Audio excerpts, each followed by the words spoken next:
আমাৰ জ্যেষ্ঠ অভিনেতা প্ৰাঞ্জল শইকীয়া ডাঙৰীয়াই বৰ অদ্ভুত ধৰণৰ কথা এটা কৈ দিলে। কিয় ক'লে কেলৈ ক'লে মই নাজানো, কিন্তু প্ৰাঞ্জলদাক মই আজি এই সংবাদ মাধ্যমৰ জৰিয়তে ক'ব বিচাৰিছোঁ যে কাইলৈ 6 মাহ হ'ব আপোনালোকৰ কমিটিখন গঠন কৰাও বহুদিন হ'ল। গতিকে 6 মাহত কিন্তু আপোনালোকৰ না অফিচ এটা হ'ল, না আপোনালোকক কিবা ফাণ্ড দিলে, না আপোনালোকক কিবা ক্ষমতা দিলে। এই মানস ৰবীন গৈ ওলোৱাৰ কাৰণেই আপোনালোককো চাগে ততাতৈয়াকৈ পঠাইছে। গতিকে আপোনালোক মানস ৰবীনৰ ওচৰত কৃতজ্ঞ হ'ব লাগে যে মানস ৰবীন আহি আমাক অকণমান শক্তি দিলা। আৰু দ্বিতীয় তেওঁ এটা মানে কি আৰু কথাটো এনেকৈ ধৰণে কৈ দিয়া হ'লে আজি সংবাদমেলখন আয়োজন কৰিবলগীয়া নহ'লেহেঁতেন। যে মানসে এই কথাটো কৈছে বৰ ভাল কথা, কাৰণ তেওঁৰ আন্তৰিকতা আছে জুবিন গাৰ্গৰ প্ৰতি। গতিকে মানসো আমাৰে ল'ৰা, গতিকে আমি মানসৰ লগত কথা পাতি ল'ম, তেওঁনো কি কৰিব বিচাৰিছিল, আমি সেইধৰণে আগবাঢ়িম। ইমানখিনি কোৱা হ'লে কথাটো ঠিক হৈ থাকিলেহেঁতেন। গতিকে জুবিন গাৰ্গ নিচিনা এটা সত্তাৰ দায়িত্ব আপোনালোকে ল'বলৈ লৈছে।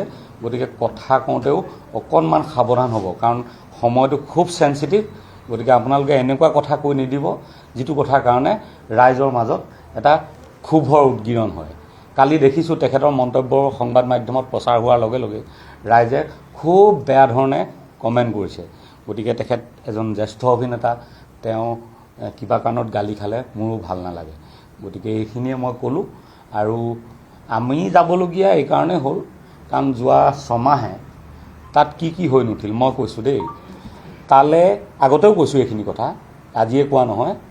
তালে ডিষ্ট্ৰিক্ট এডমিনিষ্ট্ৰেশ্যনৰ মানুহ আহে সন্ধিয়া, জুবিন গাৰ্গৰ নামত যিখিনি দান বৰঙণি উঠে সেই পইচাখিনি লৈ যাবলৈ মানুহ আহে। কিন্তু তাত যে ইমান ধূলি হৈ আছিলে, মিউনিচিপালিটি গাড়ী এখন দি যে পানী অকণ ছটিয়াই দিব লাগে ঠাইখনত, বা ৰাতিপুৱা গধূলি পানী অকণ ছটিওৱাৰ ব্যৱস্থা কৰিব লাগে, এই কথাটো কাৰো মানে চেতনালৈ অহা নাছিল। এইটো দুখ লগা কথা নহয় জানো? ঠিক সেইদৰে তাত আজিকালি গুৱাহাটী ফুৰিবলৈ যিমান মানুহ আহে চবেই জুবিন ক্ষেত্ৰলৈ এবাৰ যাওঁ বুলি কয়। আবাল বৃদ্ধ বনিতা, ভাৰতবৰ্ষৰ বিভিন্ন প্ৰান্তৰ মানুহ, তাত মহিলাসকলে নিজৰ প্ৰাতঃ কৰ্ম কৰিবৰ বাবে এটা প্ৰস্ৰাৱ গৃহ নাই আজিলৈকে। টেম্পৰাৰী বনাই দিব পাৰে ন? এতিয়া আমি যোৱাৰ পিছত কালিৰ পৰা যুদ্ধকালীন তৎপৰতাই কাম আৰম্ভ হৈছে। মই কৈছিলোঁ যে 3 দিনৰ ভিতৰত জুবিন ক্ষেত্ৰৰ পৰিৱেশ সলাই দিম। সলনি হৈ গৈছে কিন্তু মই নিজে কৰোঁ বা বেলেগৰ দ্বাৰাই কৰোঁ, কিন্তু মোৰ যিটো পদক্ষেপ সেইটোৱে নিশ্চয় কিবা এটা কাম দিছে। আৰু আমি সমিল মিলাই কাম কৰিবলৈহে খুব ভাল পাওঁ। কাইলৈ জুবিনদাৰ ছমহীয়া, গতিকে জুবিন ক্ষেত্ৰলৈ জুবিন অনুৰাগীসকলক মাতিছোঁ। অসমৰ অৰঙে দৰঙে থকা সকলো আহক, কাৰণ চৰকাৰ এতিয়াতো চৰকাৰ নাই। গতিকে চৰকাৰ আহিব যাব, একেখিনি মানুহে সলনি হৈ থাকিব, কিন্তু জুবিন আমাৰ হৈ থাকিব লাগিব। গতিকে চৰকাৰে এখন কমিটি বনাই দিছে, কাইলৈ বেলেগ কমিটি হ'ব, সেইবোৰ হৈ থাকিব। কিন্তু গোটেই কাজখিনি নিৰীক্ষণ কৰিবৰ কাৰণে আমাক এখন কমিটি লাগে। মই অকলে মানস ৰবীন হৈ গ'লে কোনোবাই বেয়া পাব। গতিকে সকলো লগ লাগি সমূহীয়াভাৱে আমি আগবাঢ়ি যাম। কাইলৈ সকলো আহিব 6 বজাত, মই আহ্বান কৰিছোঁ। আমি সকলো তাতে লগ হ'ম, লগ হৈ এটা সিদ্ধান্ত ল'ম। এইখিনি কথাকে সংবাদ মাধ্যমৰ জৰিয়তে মই জনালোঁ। আৰু কোনো ধৰণৰ কনফ্লিক্ট বিতৰ্ক হ'ব নালাগে। জুবিন গাৰ্গ ৰাইজৰ সম্পদ।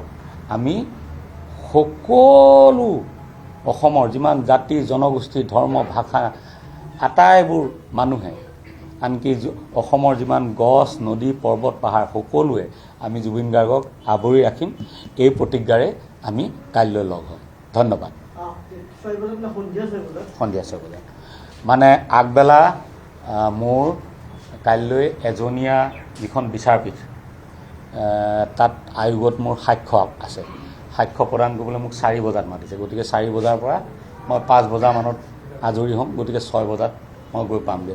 আৰু বেছিভাগ আজিকালি কামত ব্যস্ত মানুহ, দিনত বহুত মানুহে সময় নাপাব, কাইলৈ খোলা দিন যিহেতু।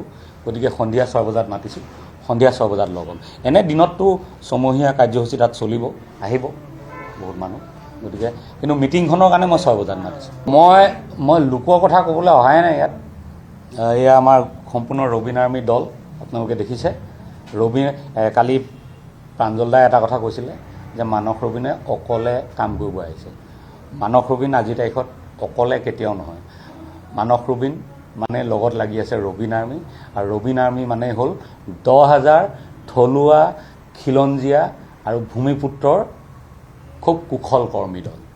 গতিকে তেওঁলোকে ইচ্ছা কৰিলে ৰাতিৰ ভিতৰতে সেইখিনি কাম কৰি দিব পাৰে। খালি আমি হেৰিটোত আহিব বিচৰা নাই, কনফ্লিক্টত আহিব বিচৰা নাই, কাৰণ সময়টো খুব চেঞ্চিটিভ। মই কাটৰে অনুৰোধ কৰিছোঁ, মোৰ ফালৰ পৰা যদি কিবা ত্ৰুটি ৰৈ গৈছে বুলি ভাবে ৰাইজে নিজ গুণে মাফ কৰিব। জুবিন ক্ষেত্ৰক লৈ কোনো ধৰণৰ অনাহুত বিতৰ্ক হোৱাটো নিবিচাৰোঁ, আৰু জুবিন ক্ষেত্ৰ অৱহেলিত হোৱাটোও নিবিচাৰোঁ। তেওঁ কিয় ক'লেটোতো মই নাজানিম তেখেতৰ মনৰ কথাটো, কিন্তু কথাটো ভুল কথা কৈছে, মই ইমানখিনিয়ে ক'ম। জ্যেষ্ঠ তেখেত, তাতকৈ নক'ম। সেইটোৱে যে যিহেতু কমিটি নিৰ্মাণ কৰি দিছে, হয় নাই? গতিকে কমিটিৰ হাতত যদি বল নাথাকে, শক্তি নাথাকে, কমিটিও একো কৰিব নোৱাৰে। আৰু চৰকাৰ বস্তুটো স্থায়ী নহয়। আজি এখন চৰকাৰ আছে, কাইলৈ বেলেগ চৰকাৰ আহিব, বেলেগ কমিটি হ'ব, এইবোৰ হৈ থাকিব।